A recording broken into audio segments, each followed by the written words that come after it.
Welcome back to another episode of No Shame with Shane. I'm your host, Shane Fordham, with all the shameless sports takes. Man, I know it's been a minute. Had to lock in with school. Had to lock in on finals. But I officially have finished my last semester of school.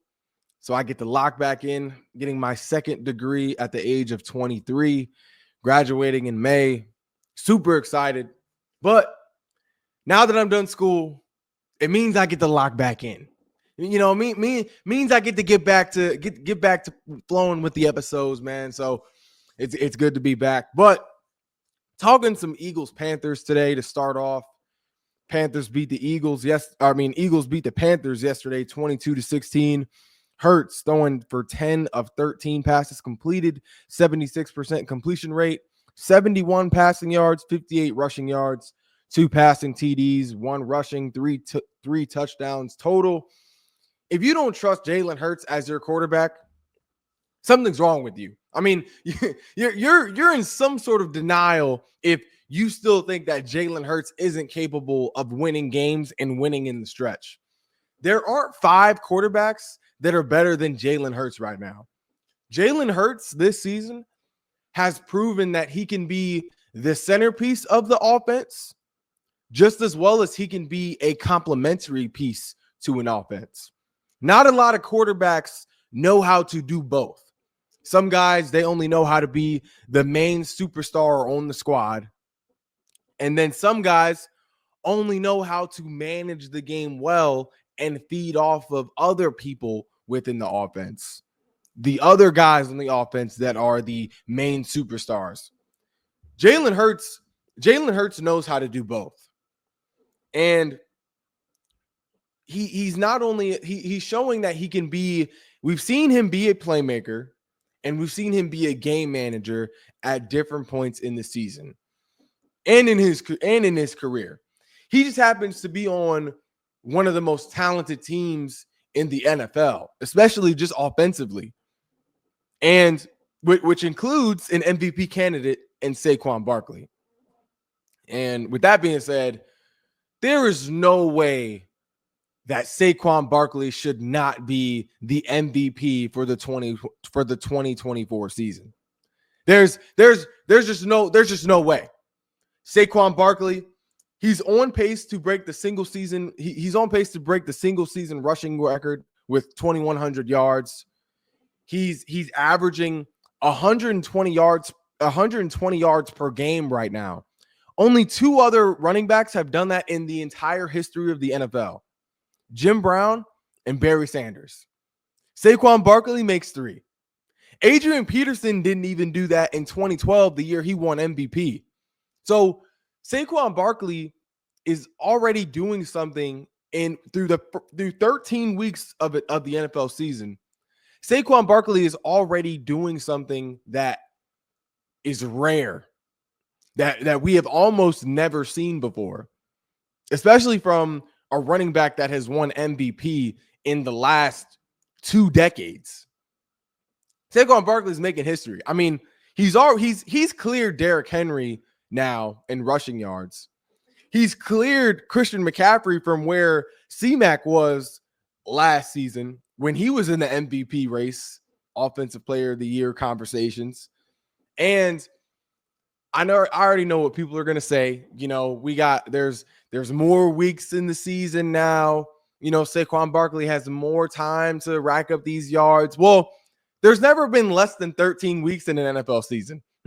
So already through the first 13 weeks of the NFL season, 13 consecutive weeks, he already has the most yards in a single season in Eagles franchise history. He is the leading rusher right now in the NFL. He's second in touchdowns. And he is already at this point in the season averaging over 120 yards per carry. So Saquon Barkley, he not only looks like the best running back in the league, he looks like the best football player in the world right now. No one is playing football better than Saquon Barkley right now. Saquon Barkley is at the top of his field. No one is playing better at their position than Saquon Barkley is at running back right now. You look at the other guys in the MVP conversation right now, Josh Allen, Lamar Jackson. I mean, like I said, Saquon Barkley is first in rushing yards. He is second in rushing touchdowns, which, by the way, he has more receiving touchdowns than Derrick Henry or anyone else on that list. So even just rushing touchdowns alone, he's only behind by 2 by Derrick Henry. Josh Allen isn't even top 10 in passing yards right now. And Lamar Jackson is 7th in passing yards. So Saquon Barkley, they're not, statistically speaking, Josh Allen and Lamar Jackson aren't even at the top of their field in terms of position statistically. Saquon Barkley is at the top of his field, eye test wise, talent wise, and statistically. So Saquon Barkley, he should be higher up in the ladder, in the odds, just off of the stats, just off of the production.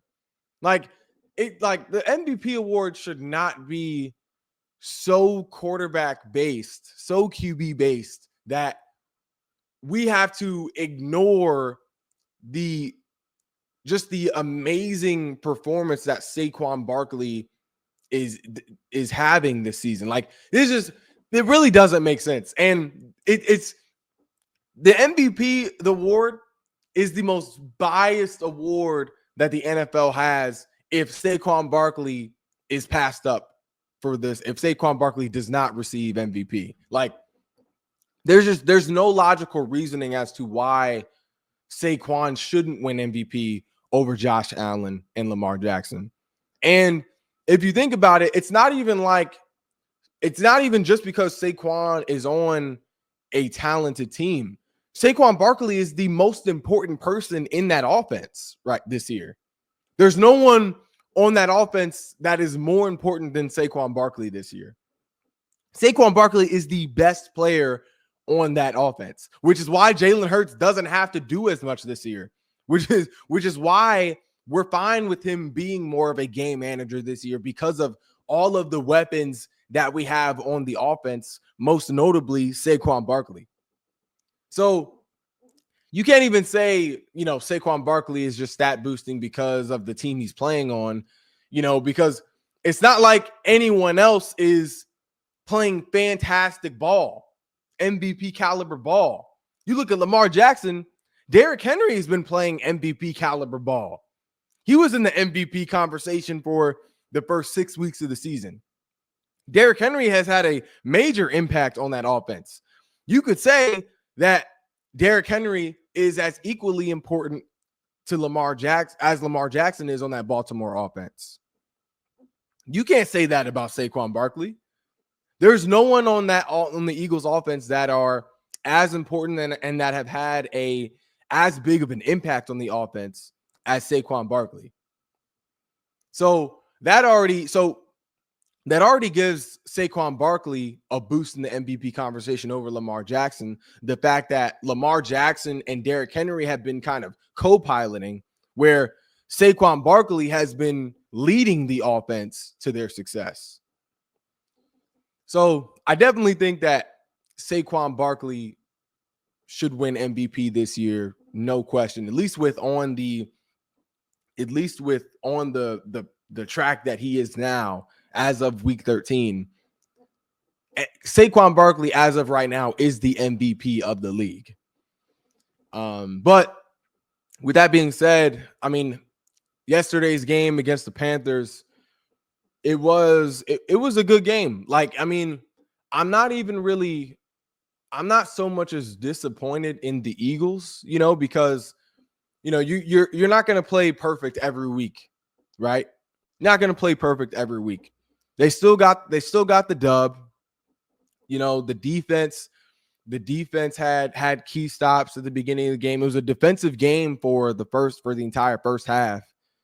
Both teams were held completely scoreless in the first quarter. And Jalen Hurts, even though he didn't have a flashy day, he still got the job done. He still put points on the board. He still, he still moved his offense down the field. Wasn't able to do much through the air, but he there were times where he did call his own number and played Superman type ball just to get them within the red zone. Had the longest run of the season, his longest rushing attempt of the season yesterday, over a 50-yard run. So I'm not concerned with what we saw from the Eagles yesterday, because you can't play perfect every week. We got the win, and I honestly think yesterday's game says more about the Panthers than it does the Eagles. I mean, you look at the Panthers. The Panthers have been, over these last 4 or 5 weeks, they've really looked like a different team. The Panthers have looked better and better every single week since their bye week over these last 3 games. And it's the main reason is Bryce Young. Really, the whole team has gotten, the whole Panthers team, it seems like, has really gotten sort of an energy boost since Andy Dalton first took over for Bryce Young at that QB1 spot. Andy Dalton gave them a spark that kind of woke up the Panthers team. But I also think, which is what we're seeing now, is that it also gave a jolt to Bryce Young. Being the number 1 overall pick, having sort of a humbling moment, being benched because of, how he had been playing leading up to that point. The Panthers at the time were looking like the worst team, if not one of the worst teams in the NFL. But Andy Dalton gets in there, they start winning. They start looking like more of a productive team, more energetic. They're playing with a different energy. And then we're seeing how the effect that had on Bryce Young with how he's looked over these past few weeks. I'm convinced now that Bryce Young is a late bloomer. Because what we've seen from Bryce Young over these past 3 weeks, in all three of their wins this year, Bryce Young has looked more and more comfortable at the QB position since he's gotten back on the field for Andy Dalton. All 3 of their last games, including against the Eagles, have been 1-score games. And they were 1-score games because Bryce Young made them 1-score games. Marching up and down the field, breaking tackles in the pocket, and looking like he's had an increased pocket presence, since coming back on the field and getting the driving and getting the keys to the car back. Yesterday, really just making magic happen on the field for the Panthers, climbing them back, keeping them in that game. They were really, the Panthers were 1 dropped ball away from beating the Eagles yesterday, one of the hottest teams in the NFL. They were 1 play away from beating the Chiefs last week. The reigning champs, the back-to-back champs, beating them last week. They were 1 play away from beating the Bucs in overtime the week before that. So, Bryce Young has definitely looked better and better each week since coming in for Andy Dalton. He looks more comfortable in the pocket. He looks like he has a better pocket presence than he did, prior to getting benched. He's moving the ball downfield better. He looks more accurate. He's finding Adam Thielen in different places. Adam Thielen showing he's still got it. Leggett has been impressive as well, in these wins. And